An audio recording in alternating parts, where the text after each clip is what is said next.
तो सबका जय भीम, नमो बुद्धाय।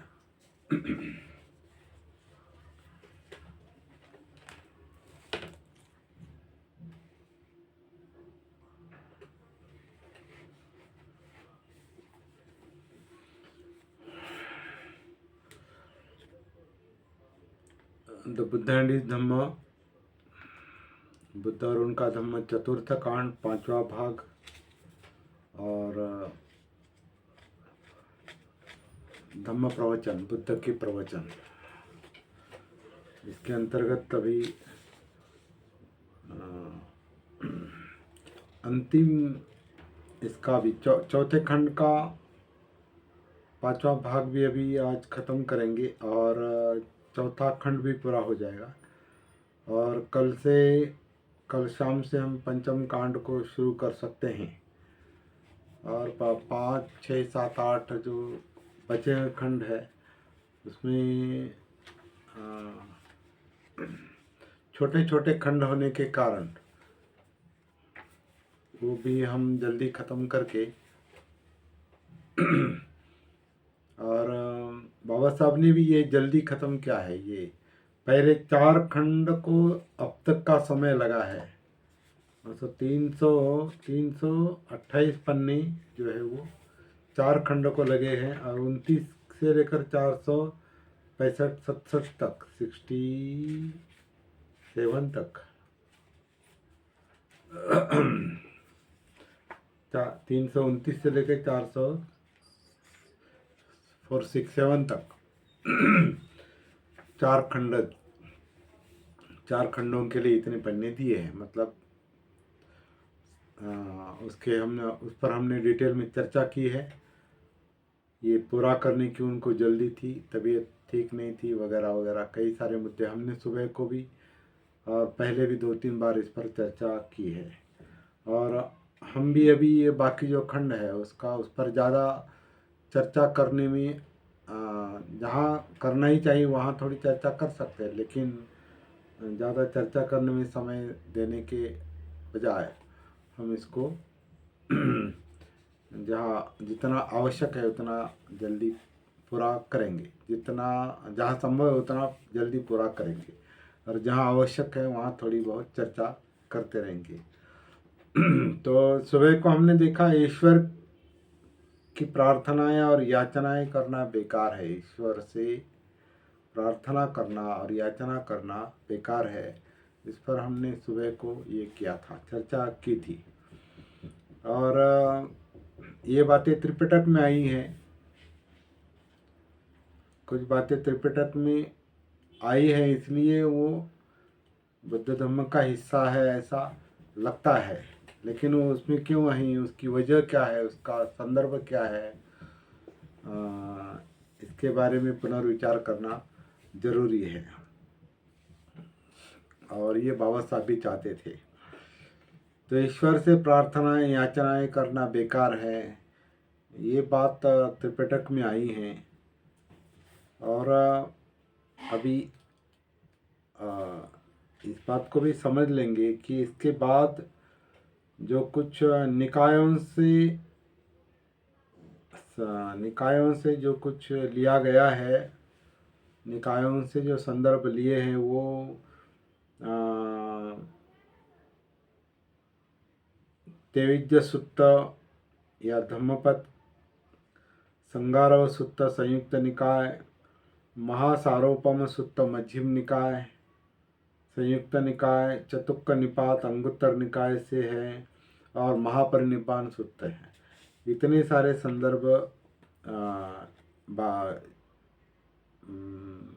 इसमें अभी जो प्रवचन आए हैं, इतने सारे संदर्भ ऐसा बनते आनंद कौशल्यायन जी का फुटनोट बताता है हमको। तो अब सीधा वचन करेंगे। ईश्वर से प्रार्थनाएं याचनाएं करना बेकार है। एक बार बुद्ध ने वासिष्ठ से बातचीत करते हुए कहा, यदि यह अचिरवती नदी किनारे तक लबालब भरी हो और एक आदमी जिसे नदी के दूसरे तट पर काम हो उसे पार करना चाहे और किनारे पर खड़ा होकर एक दूसरे किनारे को पुकार लगाए कि हे उधर के किनारे इधर आओ, हे उधर के किनारे इधर आओ। तो हे वासिष्ठ वासिष्ठ, अब ये सोचो कि क्या उस आदमी के प्रार्थना करने से, याचना करने से, आशा लगाने से, स्तुति करने से वो दूसरा किनारा उधर से इधर चला आएगा क्या? ठीक इसी तरह वासिष्ठ, तीन वेदों के जानकार ब्राह्मण उन गुणों की अपेक्षा करके जो वास्तव में किसी को सच्चा ब्राह्मण बनाते हैं उन दुर्गुणों का अभ्यास करते हैं और जो किसी को भी अब्राह्मण बनाते हैं ऐसी प्रार्थना करते हैं कि हे इंद्र हम तेरा आवाहन करते हैं, हे ब्रह्म हम तेरा आवाहन करते हैं, हे ईशान हम तेरा आवाहन करते हैं, हे प्रजापति हम तेरा आवाहन करते हैं, हे ब्रह्म हम तेरा आवाहन करते हैं। वासिष्ठ, ये निश्चित है कि ऐसा हो नहीं सकता कि अपनी प्रार्थनाओं, अपनी याचनाओं, अपनी आशाओं, अपनी स्तुति के कारण ये ब्राह्मण अपनी मृत्यु के बाद ब्रह्म में लीन हो जाए। ऐसा निश्चय से हो नहीं सकता। बस ये प्रवचन खत्म हो गया। ये त्रिपिटक से लिया है, निकाय से लिया है। उसका अगला मुद्दा है आदमी का भोजन उसे पवित्र नहीं बनाता। ये भी निकाय से ही लिया है ये प्रवचन। एक ब्राह्मण बाबा साहब यही सवाल खड़ा करना चाहते हैं कि ये ऐसे ऐसे संदर्भ है, ऐसे निकायों में ऐसी शिक्षाएं, ऐसे संवाद जिनका मुक्ति से संबंध नहीं, वो इतनी ज़्यादा मात्रा में त्रिपिटक में कैसे आए? ये भी एक सवाल खड़ा होता है। लेकिन आए तो हैं और बाबा साहब ने यहाँ दिए तो हैं और विचार करने के लिए कहा है। राजेश चंद्रा सर कहते हैं यदि वाचन मुस्कुराते हुए करे तो और भी प्रभावी लगेगा। यह एक फीडबैक बहुत संकोच से किया है, वाचन अच्छा चल रहा है। ठीक है सर, जहाँ संभव है वहाँ मुस्कुराएंगे। और ज़्यादातर मुद्दे गंभीर होते हैं इसलिए गंभीरता से बात करनी पड़ती है। जहाँ मुस्कुराने की वजह है वहाँ मुस्कुराएंगे। तो आदमी का भोजन उसे पवित्र नहीं बनाता। एक ब्राह्मण भगवान बुद्ध के पास आया और उसने प्रश्न उठाया कि भोजन का आदमी के चरित्र पर प्रभाव पड़ता है या नहीं। ब्राह्मण बोला, जो गिरी, दाल, फलियां, कोपरले इस तरह का भोजन यदि ठीक से मिले तो सदाचरण का सहायक होता है। मुर्दार मांस का खाना खराब है, ब्राह्मण कहता है। भगवान, यद्यपि आप कहते हैं कि आप मुर्दार मांस नहीं खाते, लेकिन आप पक्षियों के मांस का बना हुआ एक से एक बढ़िया भोजन कर लेते हैं। मैं आपसे पूछता हूँ कि मुर्दा मांस किसे कहा जाता है? अभी त्रिपिटक में आया है, ऐसा हुआ नहीं हुआ।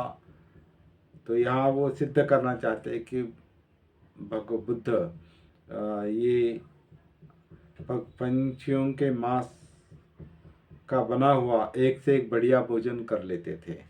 ये किसने, ये ऐसा हुआ है या घुसेड़ दिया है, ये सोचने की बात है। तथागत ने उत्तर दिया कि किसी प्राणी की हत्या करना, किसी का अंग छेद करना, मारना, पीटना, वध, बंधन, चोरी, झूठ बोलना, ठगी, वंचा, व्यभिचार ये सब मुर्दार मांस है, मांस भोजन नहीं है। तो ऐसा तथागत के मुंह से ये कहलवाया गया है। चुगलखोरी, निर्दयता, विश्वासघात, अत्यंत अभिमान और कमीना कंजूसपन ये सब मुर्दार मांस है, मांस भोजन नहीं। क्रोध, मान, विद्रोह, चालाकी, ईर्ष्या, उबाल, अहंकार, कुसंगति ये सब मुर्दार मांस है, मांस भोजन नहीं है, तथागत कहते हैं। नीच जीवन, किसी को झूठ मूठ व बदनाम करना, धोखा देना, वंचक होना, धोखाधड़ी, बदनामी, ये सब मुर्दार मांस है, मांस भोजन नहीं। ये व्याख्या बुद्ध कर सकते हैं क्या? इस पर विचार करना जरूरी है। ये हत्या करने तथा चोरी करने का व्यसन, ये अपराध, ये खतरों से भरे हैं, ये नरक के द्वार है, ये सब मुर्दार मांस है, मांस भोजन नहीं है। जो आदमी शक्की है उसके शक को न मत्स्य मांस से विरत रहना दूर कर सकता है, न नग्न रहना, न जटाए, न मुंडन, न मृग छाल, न अग्नि पूजा, न भावी सुख प्राप्ति के उद्देश्य से की गई कठोर तपस्या, न जल द्वारा सफाई, न यज्ञ हवन, न कोई दूसरी ऐसी ही संस्कार क्रिया। अपनी इंद्रियों को संयत रखो, अपने ऊपर काबू रखो, सत्य का आग्रह रखो और दयावान बनो। जो शांत पुरुष सब बंधनों को तोड़ देता है और सब दुखों को जीत लेता है, वह फिर देखते सुनते रहने के बावजूद, अनासक्त रहने के बावजूद निर्मल रहता है।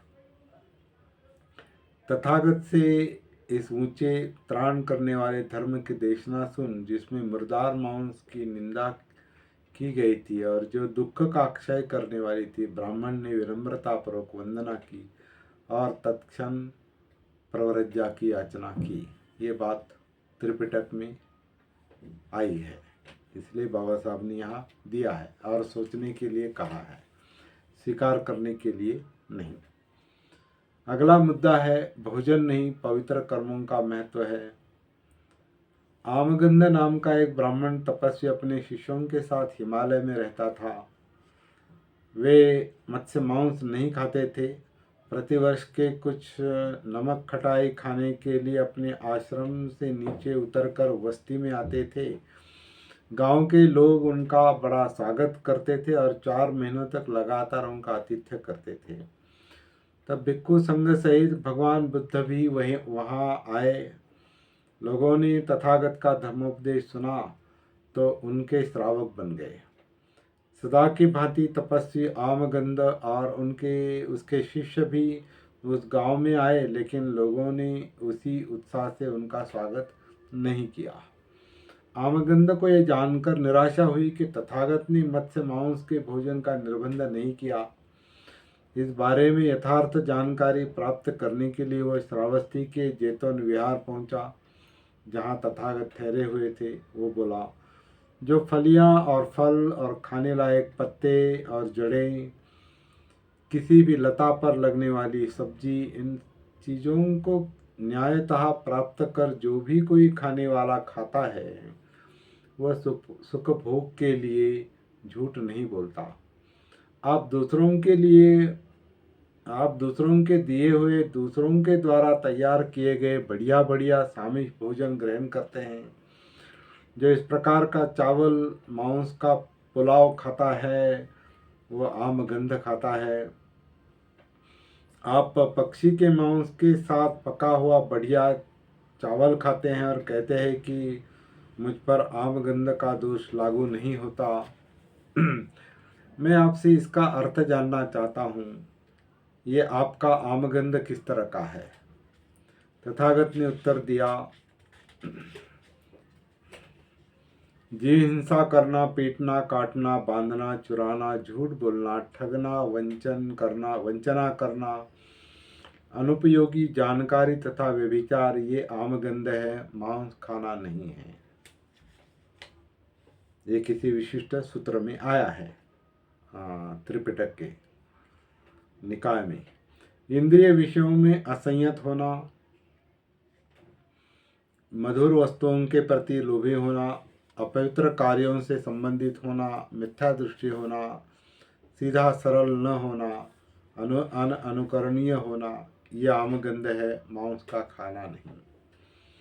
कटु होना, कठोर होना, चुगलखोर होना, विश्वासघाती होना, निर्दयी होना, अहंकारी होना, अनुदार होना और किसी को कुछ भी देने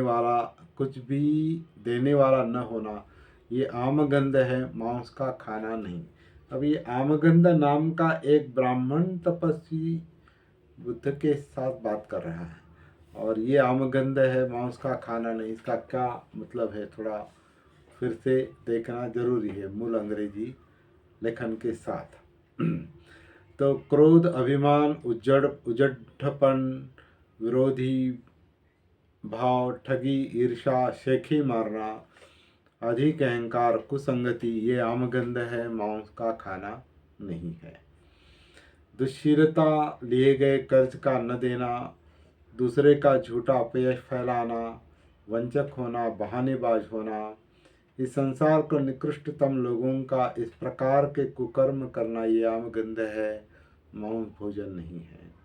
प्राणियों की जान लेने के विषय में असंयत रहना, दूसरों को कष्ट पहुंचाने पर तुला होना, दूसरों की वस्तुएं छीन लेना, दुशील होना, निर्दयी होना, कठोर होना, और आदर की भावना रहित होना, ये आमगंध है, मांस भोजन नहीं। लोभ या द्वेष से प्राणियों पर आक्रमण करना तथा सदैव कुकर्म करने के लिए उद्यत रहना, मरणांतर आदमियों को अंधकार से ले जाकर नरक में पहुंचा लेता है, ये आमगंध है, मांस भोजन नहीं है। न मत्स्य मांस से विरत रहने से, न नंगे रहने से, न सिर मुड़ाने से, न जटाए रखने से, न भभूत रमाने से, न मृगलाल धारण करने से, न अग्नि पूजा करने से, न अमृत प्राप्ति के निमित्त तमाम तरह की तपस्याएं करने से, न मंत्र जाप से, न बलि चढ़ाने से, और मृत्यु के अनुसार भिन्न यज्ञ आदि करने से भी वह आदमी शुद्ध हो सकता है, जिसके संदेह दूर नहीं हुए। जो संयतेंद्रिय है, जो धर्म में स्थित है, जिसे शील पालन में आनंद का अनुभव होता है, जिसने आसक्ति का त्याग किया है और दुख का क्षय कर चुका है, वह आदमी देखे सुने के साथ आसक्त नहीं होता। यह कुशल कर्म ही है जो आमगंध है, मांस भोजन नहीं। इस तरह का प्रवचन बुद्ध के द्वारा दिया गया है, ऐसा त्रिपिटक में लिखा है। और अगले जो है चैप्टर इसी तरह से पढ़ेंगे, और इस पर ज़्यादा चर्चा करने की कोई आवश्यकता नहीं है। बाह्य शुद्धि अपर्याप्त है, एक चैप्टर का नाम है। एक बार बुद्ध श्रावस्ती में विहार कर रहे थे। उस समय संगारव ब्राह्मण भी वहीं रहता था। वह पानी से शुद्धि मानने वाला था और पानी से शुद्धि की क्रिया करता था। रात दिन वह प्रायः स्नान करने में ही लगा रहता था। जो है ये संयुक्त निकाय से है। अब आनंद महास्थविर चीवर धारण कर अपना पात्र चीवर साथ ले श्रावस्ती में भिक्षाटन के लिए निकले। भिक्षाटन से लौटकर भिक्षा ग्रहण कर चुकने पर आनंद महास्थविर तथागत के पास पहुँचे, अभिवादन किया और एक ओर बैठ गए। इस प्रकार बैठे हुए आनंद महास्थविर ने कहा, भगवान, ये श्रावस्ती में संगारव नाम का एक ब्राह्मण रहता है। वह पानी से शुद्धि में विश्वास रखता है और पानी से शुद्धि ही करता रहता है। रात दिन उसका अधिकांश समय स्नान करने में ही खर्च होता है। भगवान, ये अच्छा होगा यदि आप संगारव ब्राह्मण पर दया करके उससे भेंट के लिए चलें। तथागत ने मौन रहकर स्वीकार किया। दूसरे दिन प्रातःकाल तथागत अपना चीवर पहन पात्र चीवर साथ ले संगारव ब्राह्मण के घर पहुँचे। वहाँ जाकर बिछे आसन पर बैठे। तब संगारव ब्राह्मण जहाँ तथागत थे वहाँ आया और कुशल क्षेम पूछकर एक ओर बैठ गया। उसके बैठ जाने पर संगारव ब्राह्मण से तथागत ने पूछा, ब्राह्मण, जैसा लोग कहते हैं, क्या ये सच है कि तुम जल से शुद्धि में विश्वास रखते हो, पानी से शुद्धि ही करते रहते हो, तुम्हारा रात दिन का अधिकांश समय स्नान करने में ही खर्च होता है? श्रवण गौतम, ये सच है। ब्राह्मण, इस प्रकार रात दिन स्नान आदि करने से ही तुम क्या लाभ देखते हो? करने में तुम क्या लाभ देखते हो? श्रमण गौतम, ये इस तरह है कि दिन में मुझसे जो कुछ भी पाप कर्म होता है मैं उसे उसी दिन शाम को धो डालता हूँ, और रात को मुझसे जो पाप कर्म होता है वह मैं प्रातःकाल उठते ही स्नान करके धो डालता हूँ। इस प्रकार रात दिन स्नान आदि करते रहने में मुझे यही लाभ दिखाई देता है। तब तथागत ने कहा, धर्म ही वह जल स्रोत है जो स्वच्छ है, जो निर्मल है।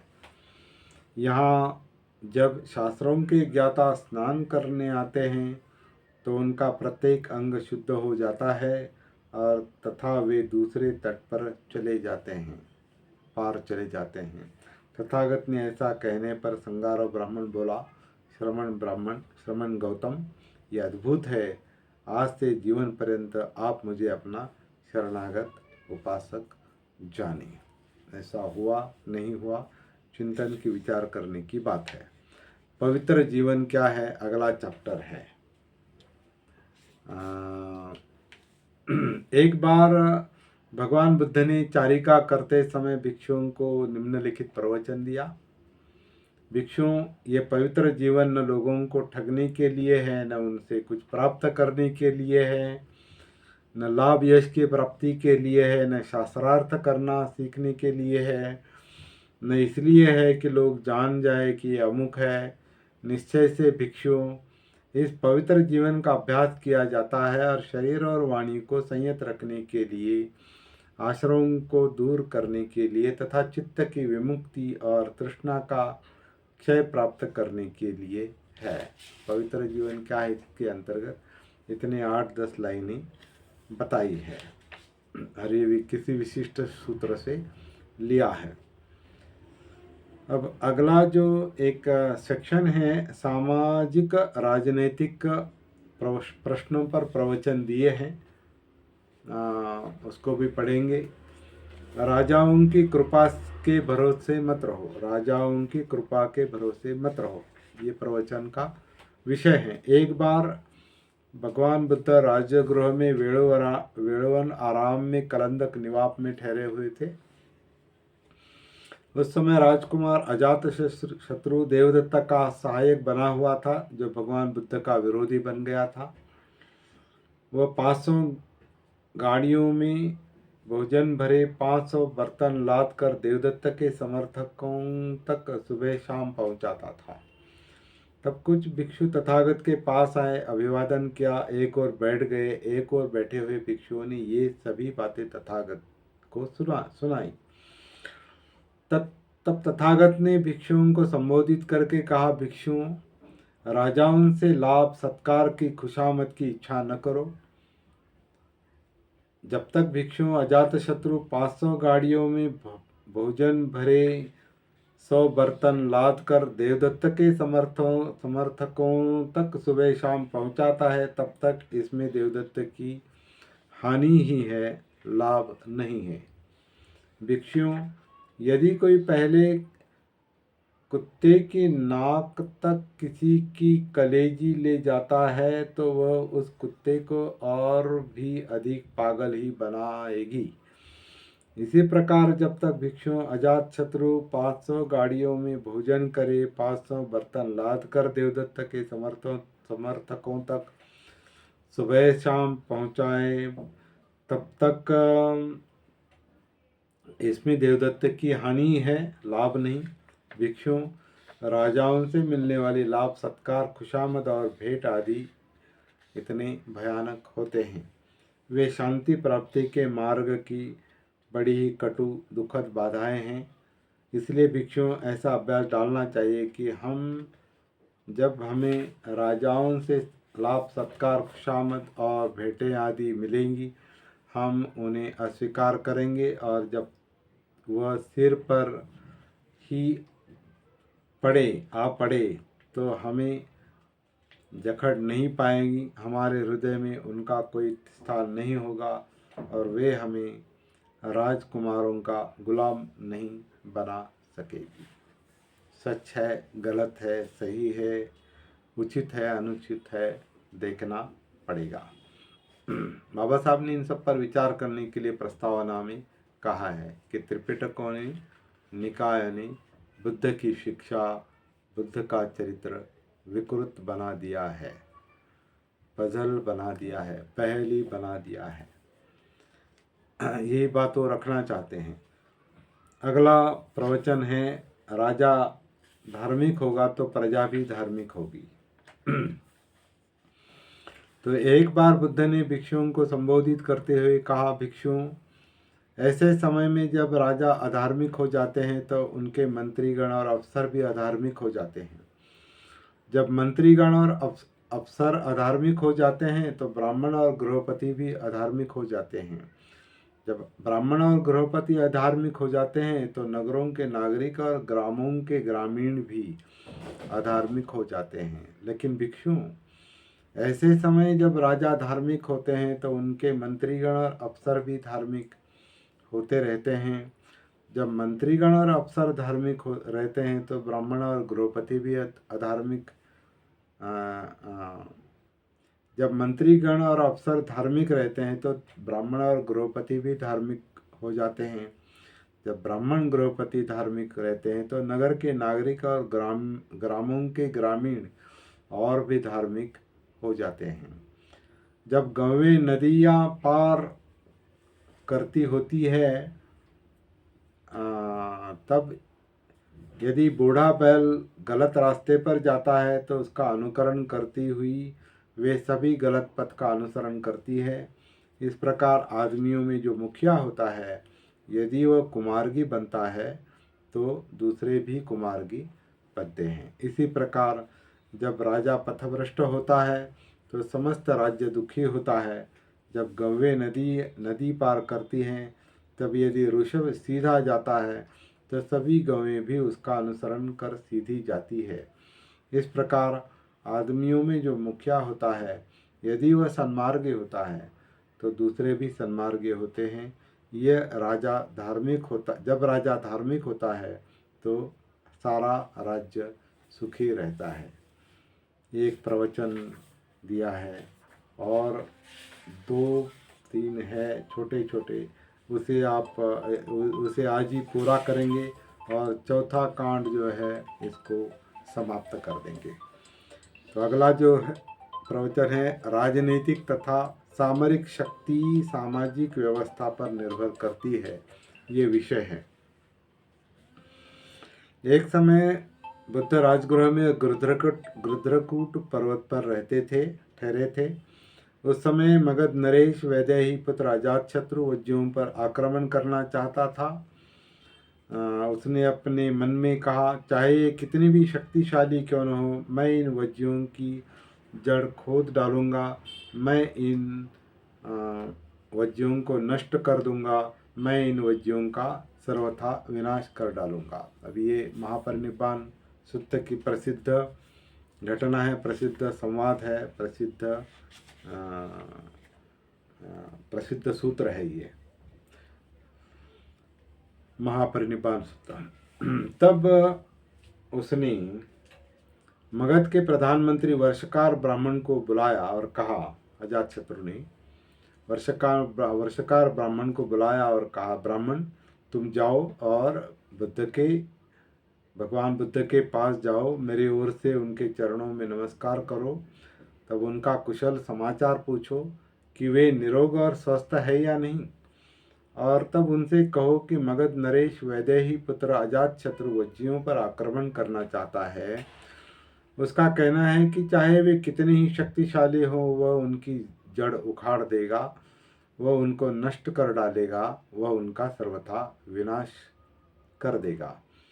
ऐसा कहने पर जो कुछ तथागत कहे उसे ध्यानपूर्वक सुनना और आकर मुझे बताना, क्योंकि बुद्धों का कथन कभी अन्यथा नहीं होता। तब वर्षकार ब्राह्मण ने राजा के वचनों को सुना और कहा, जैसा आप चाहते हैं वैसा होगा, और बहुत से सुंदर सुंदर रथ जुतवाकर वह गृध्रकूट पर्वत पर पहुंचा। तब वहां पहुंचकर वर्षकार ब्राह्मण ने तथागत को अभिवादन किया, उनका कुशल समाचार पूछा और राजा की आज्ञा के अनुसार मगध नरेश का संदेश तथागत के सामने निवेदन कर दिया। उस समय आनंद स्थविर तथागत के पास खड़े थे। तथागत ने आनंद को संबोधित करके पूछा, आनंद, क्या तुमने सुना है कि वज्जीगण के लोग प्रायः अपनी सार्वजनिक समितियों की बैठकें करते रहते हैं? आनंद स्थविर ने उत्तर दिया, हाँ भगवान, ऐसा मैंने सुना है। तथागत ने कहा, आनंद, जब तक वज्जी अपनी सार्वजनिक समितियों की बैठकें करते रहेंगे तब तक वज्जियों की वृद्धि होगी, उनका ह्रास नहीं होगा। आनंद, जब तक वज्जी मिलजुल कर बैठेंगे, मिलजुल कर उठेंगे और मिलजुल कर अपने निश्चयों को कार्य रूप में परिणत करेंगे, तब तक उनकी वृद्धि होगी, उनका ह्रास नहीं होगा। आनंद, जब तक बिना नियम बनाए कोई कार्रवाई नहीं करेंगे, जो नियम बन चुका है उसका उल्लंघन नहीं करेंगे और पुराने समय से चली आई वज्जियों की परंपरा के अनुसार कार्य करेंगे, तब तक वज्जियों की वृद्धि होगी, उनका ह्रास नहीं होगा। जब तक वे अपनी ज्येष्ठ वज्जियों का आदर सत्कार करेंगे, उनकी आवश्यकताएं पूरी करते रहेंगे और उनकी बातों को महत्व देते रहेंगे, तब तक वज्जियों की वृद्धि होगी, हानि, उनका ह्रास नहीं होगा। जब तक वे किसी वज्जी लड़की या स्त्री को जबरदस्ती अपने यहाँ लाकर नहीं रखेंगे, तब तक वज्जियों की वृद्धि होगी, उनका ह्रास नहीं होगा। जब तक वज्जीगण के लोग धर्म का पालन करते रहेंगे, तब तक उनकी वृद्धि होगी, ह्रास नहीं होगा। जब तक वे ये बातें करते रहेंगे, तब तक वज्जियों की वृद्धि होती रहेगी, उनका ह्रास नहीं होगा और उनका नाश भी कोई नहीं कर सकता। थोड़े शब्दों में भगवान बुद्ध ने कहा कि जब तक वज्जीगण प्रजातंत्र में विश्वास रखते हैं और प्रजातंत्रात्मक ढंग से रहते हैं, तब तक उनके गणराज्य को कोई खतरा नहीं है। तब तथागत ने वर्षकार को संबोधित किया, हे ब्राह्मण, जब मैं वैशाली ठहरा हुआ था तब मैंने वज्जियों को ये बातें सिखाई थी। ब्राह्मण बोला, तो हम वज्जियों की उन्नति की ही आशा कर सकते हैं, अवनति की नहीं। हे गौतम, मगध नरेश वज्जियों को नहीं जीत सकता। इस प्रकार वर्षकार ब्राह्मण ने तथागत के वचन सुने। वह अपने आसन से उठा और राजगृह वापस लौटकर उसने मगध नरेश को वह कह सुनाया जो उसने तथागत से सुना था। और यहाँ ये सुत्त और ये संदेश, महत्वपूर्ण संदेश है, ये यहाँ पर खत्म होता है। अगले 2 चैप्टर है, युद्ध निषिद्ध है और युद्ध विजेता के कर्तव्य। छोटे छोटे चैप्टर हैं, इसे पूरा करेंगे।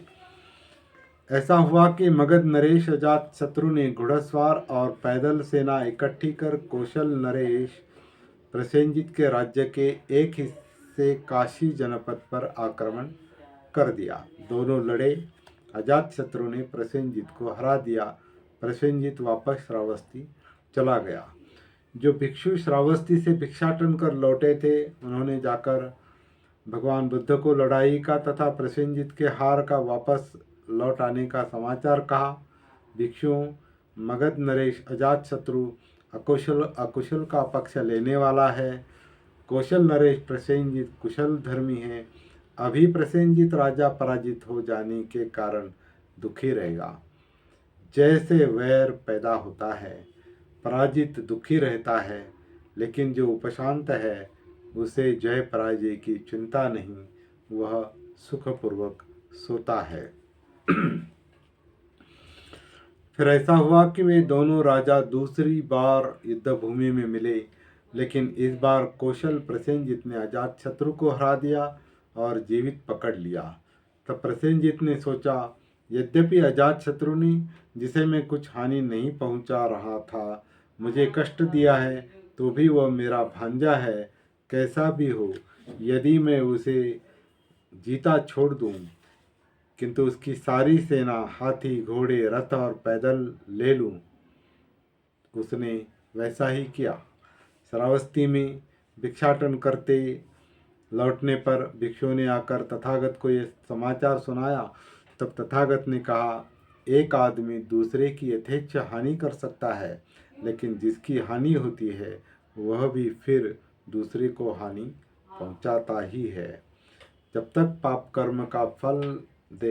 कर्म फल देना आरंभ नहीं करता, तब तक मूर्ख आदमी आनंद मना सकता है, लेकिन जब पाप कर्म फल देता है तब मूर्ख आदमी दुखी होता है। ये जो शिक्षा जो है ये धम्मपद में भी आई है। हत्यारे को हत्यारा मिलता है, जो दूसरों को लड़ाई में हराते हैं उन्हें हराने वाले मिल जाते हैं, जो दूसरों को गाली देता है उसे गाली देने वाले मिल जाते हैं। इस प्रकार कर्म के विकास के फलस्वरूप जो आदमी दूसरे को कष्ट देता है वह कष्ट पाता है। और आखिरी जो एक प्रवचन दिया है, युद्ध विजेता के कर्तव्य। जब योद्धा युद्ध विजयी हो जाता है तो सामान्य तौर पर वह अपना अधिकार समझता है कि यदि वह पराजित को अपना दास बनाकर न रखे तो उसे कम से कम जलील तो खूब करे।